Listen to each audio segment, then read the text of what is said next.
അങ്ങനെ തൻ്റെ കൂട്ടുകാർ വഴിയാണ് അവളുടെ എല്ലാ വിവരങ്ങളും അഭി അറിഞ്ഞത്. പിന്നീട് കൃഷ്ണയെ കാണാനായി മാത്രം അവൻ സ്കൂളിൽ എത്താറുണ്ടായിരുന്നു. സഹതാപത്തോടെയുള്ള നോട്ടം കാരണം പിന്നീട് അവൾ അവനോട് അധികം മിണ്ടാറില്ലായിരുന്നു. 10ാം ക്ലാസ്സിൽ ഉയർന്ന മാർക്കോടെ പാസ്സായതറിഞ്ഞപ്പോൾ പ്രതിസന്ധികളെ തരണം ചെയ്ത് വിജയിച്ച അവളോട് അവനു ചെറിയൊരു ആരാധനയായി. എന്തൊക്കെയോ കാരണങ്ങൾ കൊണ്ട് തുടർന്ന് പഠിക്കാൻ വരാതെ ഇരുന്ന അവളെ മിസ് ചെയ്യുന്ന പോലൊരു ഫീലിംഗ്. 1 വർഷത്തിന് ശേഷം വീണ്ടും +1-ൽ അഡ്മിഷൻ എടുത്തു വന്നപ്പോഴേക്കും അഭിൽ കൃഷ്ണയോടുള്ള പ്രണയം പതിയെ മുട്ടിട്ടിരുന്നു.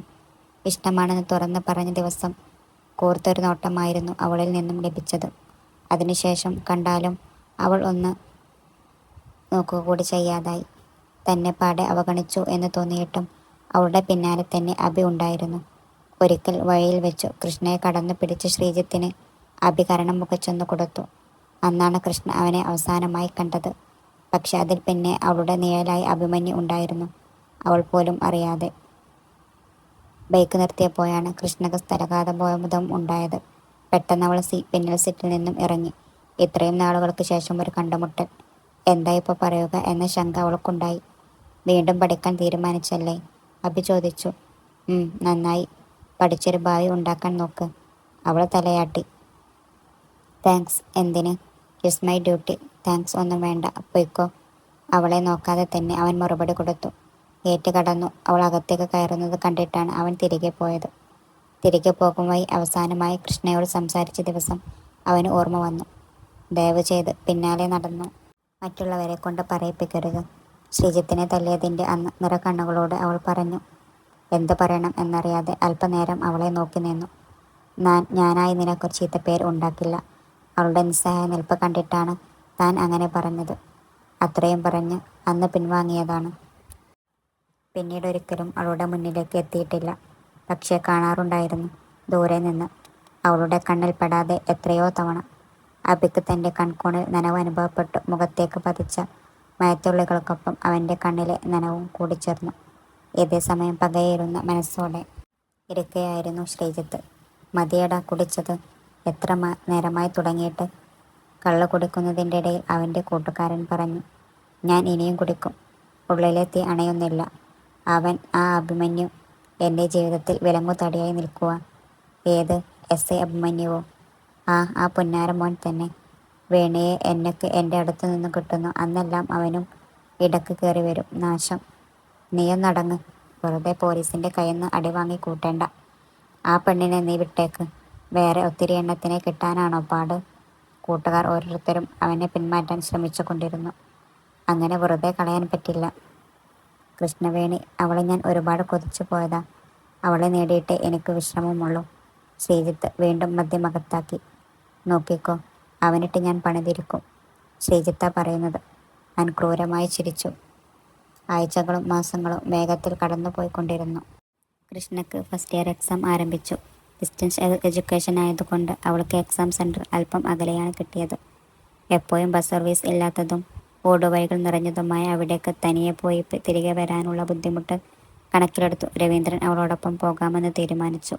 എന്നാൽ അമ്മാവൻ ലീവെടുത്ത് പോകേണ്ടെന്ന് പറഞ്ഞു. അവളെ എല്ലാ എക്സാമിനും കൊണ്ടുവിട്ടതും തിരികെ എത്തിച്ചതും ഹരിയായിരുന്നു. രാവിലെ കൃഷ്ണയെ എക്സാമിന് കൊണ്ടാക്കിയതിന് ശേഷം അവൻ ഹോസ്പിറ്റലിൽ പോകും. ഉച്ചക്ക് ചെന്ന് അവളെയും കൂട്ടി തിരികെ കൊണ്ടാക്കും. എന്നിട്ട് വീണ്ടും അവൻ ഹോസ്പിറ്റലിൽ എത്തും. ഇത്രയും ദൂരം കാറോടിച്ചു പോയി തിരികെ വരേണ്ട കാര്യമുണ്ടോ എന്ന് അച്ഛനും അമ്മയും അമ്മായിമാരുമൊക്കെ ചോദിച്ചു. അവളെ പഠിപ്പിക്കാൻ മുൻകൈ എടുത്തത് ഞാനായതുകൊണ്ട് പരീക്ഷ എഴുതിക്കേണ്ടത് ഉത്തരവാദിത്തം തനിക്കുണ്ടെന്ന അവൻ്റെ ഉത്തരവാദിത്തം പിന്നെയാരും ഒന്നും പറഞ്ഞില്ല. അതിനിടയിൽ കൃഷ്ണ പലതവണ അഭയെ കാണാൻ ഇടയായെങ്കിലും രണ്ടുപേരും തമ്മിലൊന്നും സംസാരിച്ചിരുന്നില്ല. അവൾ നോക്കിയാൽ തന്നെ അവൻ മുഖം തിരിക്കുകയാണ് ചെയ്യാറ്. എങ്കിലും താൻ പോകുന്നിടത്തെല്ലാം അവൻ ഉണ്ടല്ലോ എന്നവൾ ചിന്തിച്ചു. ഫസ്റ്റ് ഇയർ പരീക്ഷയുടെ റിസൾട്ട് വന്നതും കൃഷ്ണക്ക് ഫസ്റ്റ് ക്ലാസ്സിന് മുകളിൽ മാർക്കുണ്ടായിരുന്നു.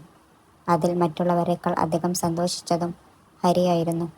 അവൻ്റെ ആഹ്ലാദവും ആവേശവും കണ്ടപ്പോൾ, തന്നോടുള്ള സമീപനം കണ്ടപ്പോൾ കൃഷ്ണയിൽ പഴയ സംശയം വീണ്ടും ഉടലെടുത്തു. അവൻ്റെ ഉള്ളിൽ തന്നോട് പ്രണയം ആണോയെന്ന് ഉറപ്പിക്കണം എന്നവൾ കരുതി. തുറന്നു ചോദിക്കാനുള്ള അവസരത്തിനായി അവൾ കാത്തിരുന്നു. ഹരി തന്നെ അതിനൊരു അവസരം റെഡിയാക്കി. ഒരവധി ദിനത്തിൽ ചെറിയൊരു ഔട്ടിംഗ് അവൻ പ്ലാൻ ചെയ്തിരുന്നു. അടുത്തുള്ളൊരു പാർക്കിൽ ഇത്തിരി നേരം, പിന്നെ ബീച്ച്, അത് കഴിഞ്ഞ് ചെറിയൊരു ഷോപ്പിംഗ്, പിന്നെ പുറത്തുനിന്ന് ഭക്ഷണം. എല്ലാവരും അതിന് സമ്മതം അറിയിച്ചു. ഒരാൾ പോലും ഒഴിഞ്ഞു നിൽക്കാതെ എല്ലാവരും ഒത്തൊരുമിച്ച് ഔട്ടിങ്ങിനായി പുറപ്പെട്ടു. പാർക്കിലെത്തി കുറേ നേരം എല്ലാവരും ചിലവഴിച്ചു. അത് കഴിഞ്ഞ് 5 മണിയോടെ ബീച്ചിലേക്കെത്തി. കടൽ വെള്ളത്തിൽ കാലു നനക്കാനും തിരമാലയിൽ കളിക്കാനും എല്ലാവരും പ്രായഭേദമന്യേ ഉത്സാഹിച്ചു. കൃഷ്ണ നോക്കിയപ്പോൾ എല്ലാവർക്കും പുറകിലായി അല്പം മാറി നിൽക്കുന്ന ഹരിയെ കണ്ടു. അവളെ കണ്ടതും തൻ്റെ അരികിലേക്ക് വരാൻ ഹരി കണ്ണുകൊണ്ട് ആംഗ്യം കാണിച്ചു. അവൾ ചെന്നതും ഹരി അവളുടെ കണ്ണുകളിലേക്ക് നോക്കി നിന്നു. അവന് തന്നോടെന്തോ പറയാൻ ഉണ്ടെന്ന് മുഖഭാവത്തിൽ നിന്ന് വ്യക്തമായി. ഹരിയേട്ടൻ എന്നോട് എന്തെങ്കിലും പറയാനുണ്ടോ? അവൾ മുഖവുരയില്ലാതെ ചോദിച്ചു. എങ്ങനെ മനസ്സിലായി? അവൻ തിരികെ ചോദിച്ചു. അങ്ങനെ തോന്നി. നിനക്കെന്നോട് എന്തെങ്കിലും പറയാനുണ്ടോ? ഉണ്ട്, എങ്കിൽ പറയ്. അവൻ അവളുടെ മുഖത്തേക്ക് നോക്കി നിന്നു. ഹരിയേട്ടൻ പറയും, അത് കഴിഞ്ഞ് ഞാൻ പറയാം. തൻ്റെ ഉള്ളിൽ മുളച്ച മോഹത്തെക്കുറിച്ച് പറയാൻ ഇതാണ് പറ്റിയ സാഹചര്യം എന്നവൾ കരുതി. കുറച്ചു നേരത്തെ മൗനത്തിന് ശേഷം അവൻ സംസാരിക്കാൻ തുടങ്ങി. നിനക്കറിയാലോ, എനിക്ക് 25 വയസ്സാകുന്നു. ഒരാണിനെ വിവാഹം ചെയ്യാനുള്ള പ്രായമായോ എന്ന് ചോദിച്ചാൽ എനിക്കറിയില്ല. പക്ഷേ അമ്മയും അച്ഛനും എനിക്ക് വേണ്ടി ഇപ്പോഴേ പെണ്ണിനെ കണ്ടുപിടിക്കാനുള്ള ശ്രമത്തിലാണ്. കുറേ ആലോചനകളൊക്കെ കൊണ്ടുവന്നു.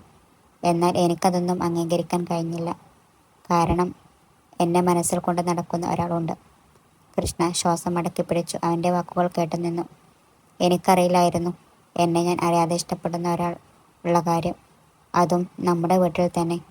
അതറിഞ്ഞതും എനിക്കാദ്യം ഒരു ഷോക്ക് ആയിരുന്നു. വിശ്വസിക്കാൻ പറ്റിയില്ല. പക്ഷേ അതൊരു സത്യമാണ്. ഹരി ഒന്ന് നിർത്തിയതിന് ശേഷം കൃഷ്ണയെ നോക്കി. അവളുടെ മുഖത്തു ആദ്യം നിറയുന്നത് അവൻ കണ്ടു. നിനക്കാൾ ആരാണെന്ന് അറിയണ്ടേ? ഹരി ചോദിച്ചു. വേണമെന്ന അർത്ഥത്തിൽ അവൾ തലകുലുക്കി. മീനാക്ഷി. ഒരു വലിയ തിരമാല അവർക്കരികിലുള്ള പാറ ശക്തിയോടെ വണ്ണം പതിച്ചു. കേട്ടത് വിശ്വാസം വരാതെ അവൾ ഹരിയെ നോക്കി നിന്നു. മീനു ചേച്ചിയോ?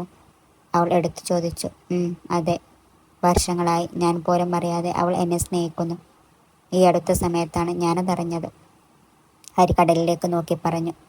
കൃഷ്ണയുടെ ഹൃദയം വേഗത്തിൽ മിടുക്കാൻ തുടങ്ങി. മീനു ചേച്ചി ഹരിയേട്ടനെ ഇഷ്ടപ്പെടുന്നെന്നോ? അതും വർഷങ്ങളായി ആരും അറിയാതെ മനസ്സിൽ കൊണ്ട് നടന്നുവോ? താൻ ചെയ്തതുപോലെ ഒരേ സമയം താനും മീനു ചേച്ചിയും ഹൃദയത്തിൽ കൊണ്ട് നടന്നത് ഒരാളെ ആയിരുന്നു. അവളുടെ തല പെരുക്കുന്നത് പോലെ തോന്നിച്ചു. കൃഷ്ണയെ ഹരി ഹാർദ്രമായി വിളിച്ചു. മീനാക്ഷിയോട് ഞാൻ മറുപടി പറഞ്ഞിട്ടില്ല. അവൾ എന്നെ സ്നേഹിക്കുന്ന കാര്യം ഞാൻ അറിഞ്ഞതായി പോലും ഭാവിച്ചിട്ടില്ല. ഇപ്പോൾ ഞാൻ എന്തിനാ ഇക്കാര്യം നിന്നോട് പറയുന്നതെന്ന് അറിയോ? അവൾ ഇല്ലെന്ന് തലയാട്ടി. കാരണം ഞാൻ നിന്നെ ഇഷ്ടപ്പെട്ടിരുന്നു. കൃഷ്ണ കണ്ണുകൾ വിടർത്തി അവനെ നോക്കി. എൻ്റെ ഉള്ളിൽ നിന്നോട് എങ്ങനെയൊരു ഇഷ്ടമുണ്ടായിരുന്നു. എപ്പോഴോ തോന്നിയതാണ്. പക്ഷേ തുറന്ന് പറയാൻ കഴിഞ്ഞിട്ടില്ല. പറയണം എന്ന് പലകുറി ചിന്തിച്ചു. എന്നാൽ പറ്റിയില്ല. ഇനി അതറിയാതെ വയ്യ. നിന്റെ മനസ്സ് എനിക്കറിയണം എന്ന്.